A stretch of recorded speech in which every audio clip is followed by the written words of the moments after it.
कहानी वाला आपके समक्ष एक नई कहानी के साथ। गोकुल के पास ही किसी गांव में एक महिला थी जिसका नाम था आनंदी बाई। देखने में तो वह इतनी कुरूप थी कि देखकर लोग डर जाएं। गोकुल में उसका विवाह हो गया। विवाह से पूर्व उसके पति ने उसे नहीं देखा था। विवाह के पश्चात उसकी कुरूपता को देखकर उसका पति उसे पत्नी के रूप में न रख सका एवं उसे छोड़कर उसने दूसरा विवाह रचा लिया।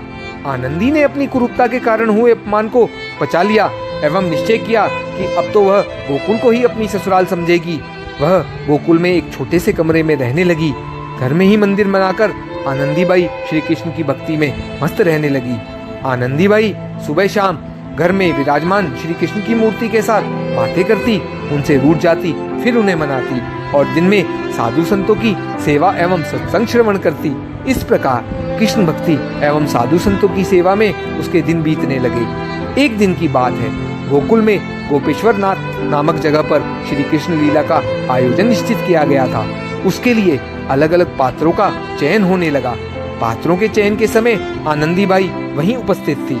अंत में कुब्जा के पात्र की बात चली। उस वक्त आनंदी का पति अपनी दूसरी पत्नी एवं बच्चों के साथ वहां उपस्थित था। अतः आनंदी बाई की खिल्ली उड़ाते हुए उसने आयोजकों के आगे प्रस्ताव रखा। सामने यह जो महिला खड़ी है वह कुब्जा की भूमिका अच्छी तरह से अदा कर सकती है, अतः उसे ही कहो ना। यह पात्र तो इसी पर जचेगा, यह तो साक्षात कुब्जा ही है। आयोजकों ने आनंदी बाई की ओर देखा। उसका कुरूप चेहरा उन्हें भी कुब्जा की भूमिका के लिए पसंद आ गया। उन्होंने आनंदी बाई को कुब्जा का पात्र अदा करने के लिए प्रार्थना की। श्री कृष्ण लीला में खुद को भाग लेने का मौका मिलेगा, इस सूचना मात्र से आनंदी बाई भाव विभोर हो उठी। उसने खूब प्रेम से भूमिका अदा करने की स्वीकृति दे दी। श्री कृष्ण का पात्र एक 8 वर्षीय बालक के जिम्मे आया था। आनंदी बाई तो घर आकर श्री कृष्ण की मूर्ति का आगे प्रेम से निहारने लगी एवं मन ही मन विचारने लगी कि मेरा कन्हैया आएगा, मेरे पैर पर पैर रखेगा, मेरी ठोड़ी पकड़कर मुझे ऊपर देखने को कहेगा।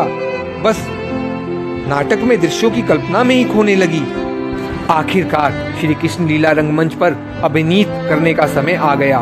लीला देखने के लिए बहुत से लोग एकत्रित हुए। श्री कृष्ण के मथुरा आगमन का प्रसंग चल रहा था। नगर के राजमार्ग से श्री कृष्ण गुजर रहे थे। रास्ते में उन्हें कुब्जा मिली।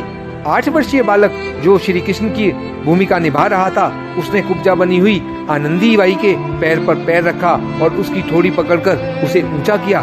किंतु यह कैसा चमत्कार! कुरूप कुब्जा एकदम सामान्य नारी के स्वरूप में आ गई। वहां उपस्थित सभी दर्शकों ने इस प्रसंग को अपनी आंखों से देखा। आनंदी बाई की कुरूपता का पता सभी को था। अब उसकी कुरूपता बिल्कुल गायब हो चुकी थी। यह देखकर सभी दांतों तले उंगली दबाने लगे। आनंदी बाई तो वहां विभोर होकर अपने कृष्ण में ही खोई हुई थी। उसकी कुरूपता नष्ट हो गई, यह जानकर कई लोग कौतूहलवश उसे देखने के लिए आए। फिर तो आनंदी बाई अपने घर में बनाए गए मंदिर में विराजमान श्री कृष्ण में ही खोई रहती। यदि कोई कुछ उससे पूछता तो एक ही जवाब मिलता, मेरे कन्हैया की लीला है, कन्हैया ही जाने। आनंदी बाई ने अपने पति को धन्यवाद देने की कोई कसर नहीं बाकी रखी। यदि उसकी क्रूरता के कारण उसके पति ने उसे छोड़ा ना होता तो श्री कृष्ण में उसकी इतनी भक्ति कैसे जागती। कहानी का सार यह है, प्रतिकूल परिस्थितियों एवं संयोगों में शिकायत करने की जगह प्रत्येक परिस्थिति को भगवान की ही देन मानकर धन्यवाद देने से प्रतिकूल परिस्थिति भी उन्नति कारक हो जाती है। जय जय श्री राधे। फिर मिलेंगे एक नई कहानी।